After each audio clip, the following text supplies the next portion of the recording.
بعد فأعوذ بالله من الشيطان الرجيم بسم الله الرحمن الرحيم قال الله سبحانه وتعالى في القرآن المجيد إن الحمد لله نحمده ونستعينه ونستغفره ونعوذ بالله من شرور أنفسنا ومن سيئات أعمالنا من يهد الله فلا مضل له ومن يضلل فلا هادي له وأشهد أن لا إله إلا الله وحده لا شريك له وأشهد أن محمدا عبده ورسوله قال الله تعالى يا أيها الذين آمنوا اتقوا الله حق تقاته ولا تموتن إلا وأنتم مسلمون وقال تعالى يا أيها الناس اتقوا ربكم الذي خلقكم من نفس واحدة وخلق منها زوجها وبث منهما رجالا كثيرا ونساء واتقوا الله الذين تساءلون به والأرحام إن الله كان عليكم رقيبا وقال تعالى يا أيها الذين آمنوا اتقوا الله وقولوا قولا سديدا يصلح لكم أعمالكم ويغفر لكم ذنوبكم ومن يؤطي الله ورسوله فقد فاز فوزا عظيما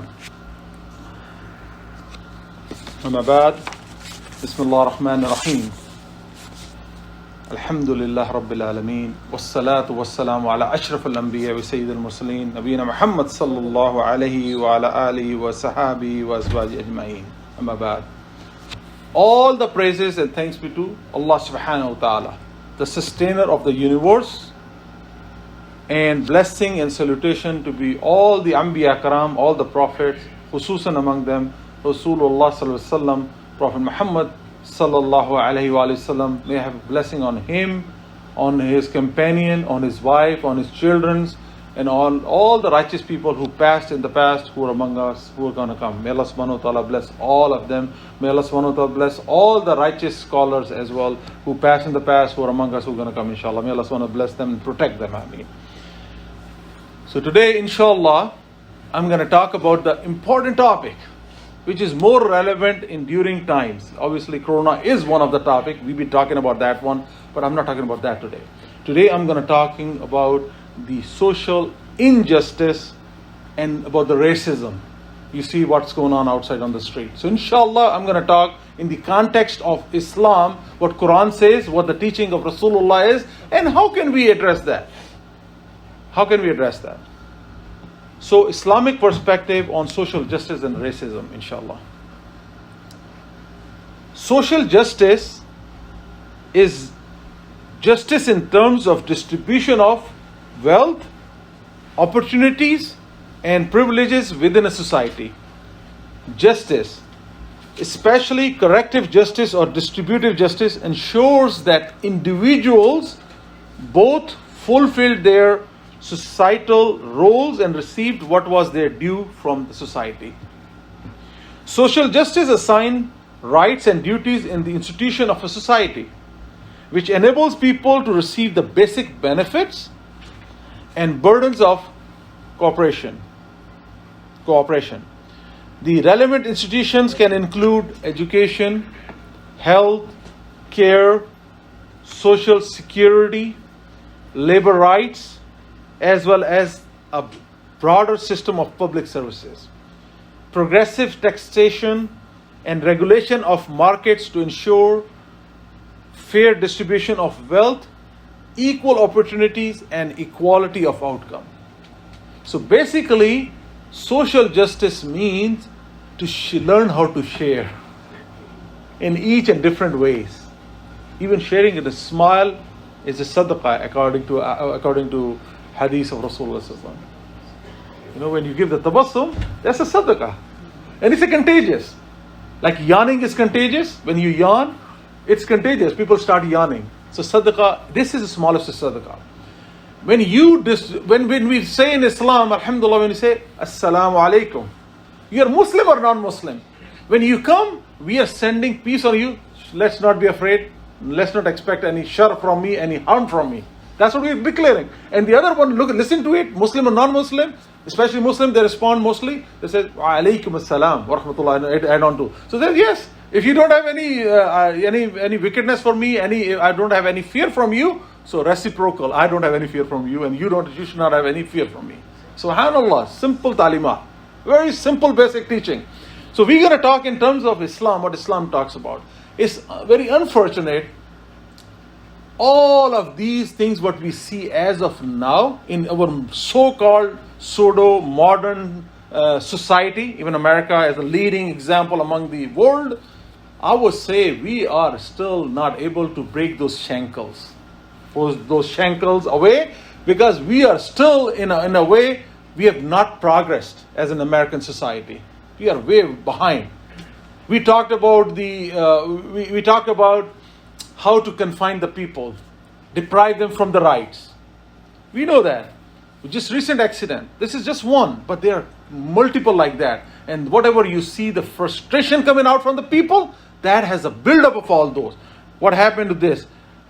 A person was handcuffed, was not given the basic rights from the police, from the basic protector of your own. Police is what? They are the public servants. They should learn. Obviously, there are good policemen too, but some of the bad rots paint the picture that all the goods goes away and these one comes on the forefront. And obviously news, what is news? News is always what is opposite of the good.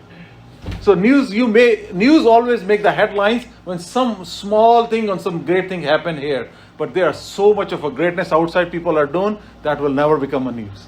That's the thing. So, but what happened? But we need to admit, we have shortcomings. We as an institution of the police or military or other institution anywhere in the world, but we'll address just America today because that is one of our focus right now. I'm going to address that one. And it would be injustice if we won't address these social problems, because what is Islam? Islam talks about the way of the life. And this way of the life is we need to address all social problems, all our economic problems, all of our other problems, marital, whatnot, relation, talk about all those things. It's a way of life, how we need to live. And we are part of society. Society is nothing but us. If we don't want to see the change, it's not going to change. And some people are standing up for the right change at the moment as we are speaking. And it's a build-up. We know George Floyd, what happened to this gentleman. Whatever was happening, there is a legal way of handling the things. And brutality, the way it was presented, your knee, your foot on the neck of someone, this is a military tactics. These are the military tactics, and some of you, if you are from Middle Eastern region, especially Palestine and all, you know this one. We see in and out these brutalities over there. No one says a word. But when it reflects the same brutalities in this country, we are rising, and we should be thankful at least. We should be thankful we are addressing this one. We need to address. Unfortunately, those people, those brothers and sisters, they are suffering this from long time, and no one addressed those concerns. Even though those are concerned, but whole world is quiet. But now here, no one is quiet. They're talking about, and we should be partnering with the right one. Not the one who are the looters, who are taking advantage of this whole situation. We should not be aligning with them. Destroying anyone's properties, either it's mine, it's yours, and anyone, it's anywhere in the world, it's not to serve any purpose. Everyone is trying to do if it's a Muslim, trying to raise their family with a halal risk. If you destroy someone's business, you're not doing any justice to them. Maybe that business will get destroyed, someone will lose the jobs and think about it, the longer repercussions. So you're not doing justice. But again, there are people who are there to make this anarchy, who are there to make this disturbance more up to the aggravated level. So what police should be listening from this one and learning from this one as an institution, they should learn, but you cannot force the people. If I hire someone, let's take the analogy like this. If I'm blessed enough, I hire someone to protect me. What is the obligation of the protector, the one who's right? I'm not talking about the protector. Allah subhanahu wa ta'ala is the protector. Let's take that away, okay? I'm just giving an analogy from the worldly life, right? So you present someone as a guard. So what is the ultimate responsibility of the guard? To protect you, to cover you, to shield you, protect you from any harm coming your way. So if that guard turns against you, he or she is not doing any justice. So same example, police are there to protect us. We should respect them on the same reciprocal. They should not be abusing the power. We know in all over the world, polices are like that. We should take a pride that at least over here, it's not like that. It's better. But there are a lot of things they need to work on it because they're not there where we want them to be. So when we heard the terms like, I can't breathe, that guy was saying, same words we heard from all those for Palestinians. I can't breathe. It's not my fault. What you're doing with this one? So it's the same word. It's just another reflection, another day, another incident, another location. For us, it's like that as a Muslim. We should feel the pain of those people as well. But let's address here what happened here. No one has a right to abuse anyone. I can be wrong. I can be wrong. Take me to the justice. Let the justice serve. Right or wrong. That's why the adalat, that's why the justice system is there. We are not individual. If we take any time as a human, we take anything on our own hand, what God does not want us to do, adal has to be done from the what? From these judges. Justice has to be done. That's why, otherwise, destroy all those institutions. If we have to do, that's what becomes the wilderness. That's what we become the jibillat of insan, That's what we become like, instead of human, we become a wahashi. Like we become like animal. And what is the justice of the animal? They rip apart each other. They fight with each other until someone dies or whatnot. We should not go there. As a human, we could have done a lot better. When we hear the terms, we can't go bird watching in Central Park. Christian Cooper. We cannot go for jogging. Ahmad Arbery, and a lot of other, there's a whole list of we went through, and these all things were bubbling up. That's why you see what's happening right now on the street. So, in Islam, alhamdulillah, Islam has broken the shackles long back. When this says, Rasulullah last khutbah, last sermon is about that no one has superiority over other.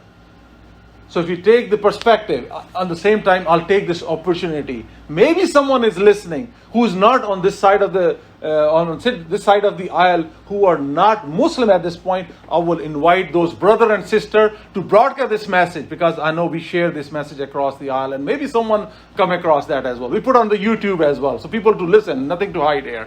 I'm giving the dawah to them. Look into Islam. All your answers about the racism, about injustice, you'll find in Islam. Rasulullah sallallahu alaihi wasallam, Prophet Muhammad, 1400 years before, when he was given this the message from Allah subhanahu wa ta'ala, he talked about it. Let's not overrule other person. Let's treat the people, like a human. No Arab has superiority over other Arab. No black has superiority over white. No white has superiority over black. No black has superiority over other black. No white has superiority over other whites. No nationality has superiority over other nationalities. The only thing Rasulullah sallallahu alaihi wasallam taught us, Allah subhanahu wa ta'ala said, is, in the eyes of Allah subhanahu wa ta'ala, the best among us, the best among Allah subhanahu wa ta'ala, among all of us, is who is good in taqwa. And what is taqwa? Refraining from all the forbidden things, staying firm, submit yourself to the will of Allah subhanahu wa ta'ala. So I'm taking this opportunity and give the dawah to all of those who are on the other side of the aisle. Let's listen to what Islam says. Islam 1400 years before has broken the shackles, has already talked about it. No one is superior than anyone else. Justice should prevail. Look at this example of Sayyidina Umar radiallahu anhu, when his son was on the other side, when he was not, he was telling the incident. Sayyidina Umar, at one point in time when in the fight, you came in front of me. I was on the other side of the enemy, and I could have chopped your head. But since you are my father, I avoided chopping your head. I did not kill you.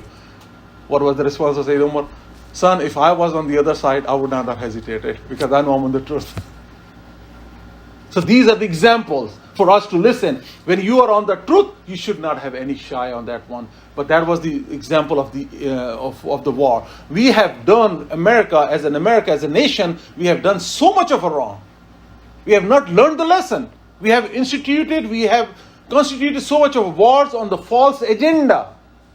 And we went in and destroyed the whole nation, and he says we are there to implement democracy. Forget about those democracy.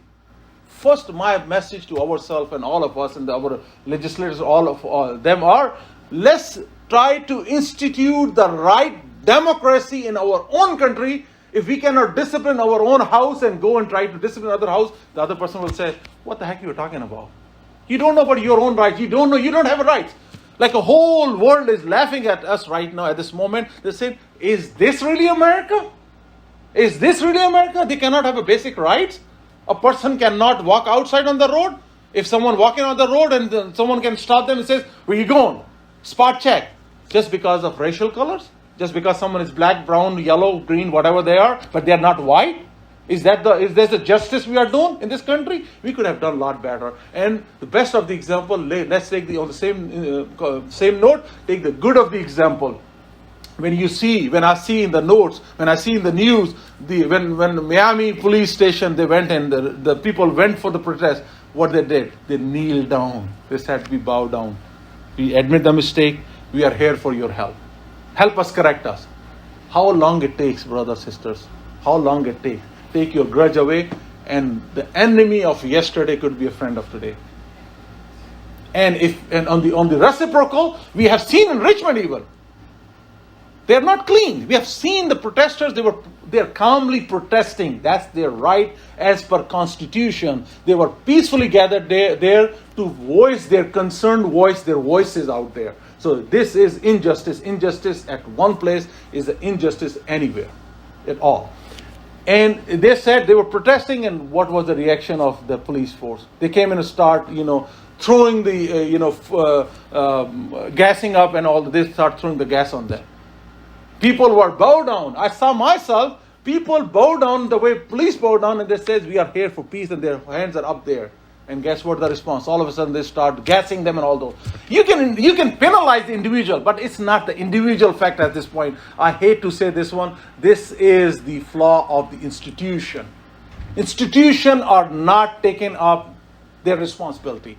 We like it or not, that's the truth. If institution is taking up the responsibility, we should not go that far. We should not have seen all these problems, whatever we have seen. And people, most of the time, people or media, all the time, they blame all blacks are bad. No, there are bad elements in every society. Even how many incidents we see in the past where it was a white man doing some nasty stuff. I don't mean to go in details, but who attacked the churches? Who attack this and that? Yeah, there are bad elements everywhere. Even among Muslims we have. But when they portray the Muslims are bad, they're generalizing everyone like everyone is bad. They're looking from that lens. And this is the time, brothers, sisters, if we are Muslim, we should support this movement. Yes, there is a back flaw. We should not sit idle. Yeah, but that doesn't mean we should go out and support the looters. I'm talking about the one who's so rightly protesting in any shape and form. We should let our voices heard. If that means you send a letter to your senator, you send a notice, whatever, or there is a signatures going on, that's at least we can do. Or voice your concern. Yeah, this is not right. This is not right. We need to voice those concerns. And on the same token, there's a request for all. I mean, I don't know how far my voice is going to go, but if anyone is listening, you are part of those movement, and you are not the peaceful. You are one of the aggressor. Aggression won't get you anywhere. Be peaceful and stay in your means, stay on your rights, and talk about this. At the end of the day, we have to follow the law of the land. If we may have our disagreement, but the right way is what? If you see this one is against you, go in a mass movement. If you are a citizen, must register yourself, including I'm addressing to Muslims as well, must register yourself and show your voices heard on the polling station. Majority of the time, Muslims don't even go and vote. They don't say, well, we don't consider. Well, if you're a citizen, this is your social right. This is your social obligation. Must go and vote. Yes, you have sometimes, as we say, you have to sometimes you don't have a better choice. Maybe you have to choose the lesser of the evil among the evils. So that's okay. Let's start from somewhere. And if you are one of those, you have the courage. I would say, I will encourage our youth, our fellows, Muslim brother and sister who has the courage, who has the capability to take this as a leadership, must enroll yourself and get yourself involved into public services. We need those. We need those movements. We need all those to change the dynamics of this. People generalize that the Muslim, they are terrorists or whatnot. But according to the FBI data, it's less than Muslims, less than a 1% of population, 1 to 2% of population of whole entire America. And there are 60% anti-Semitic against Muslims. 60% cases are who? They are against Muslims even. So in those all things, we need to do a better job, inshallah. May Allah subhanahu wa ta'ala give us tawfiq to understand that. أقول قولي هذا وأستغفر لي ولكم سائر المسلمين فاستغفر إنه هو الغفور الرحيم.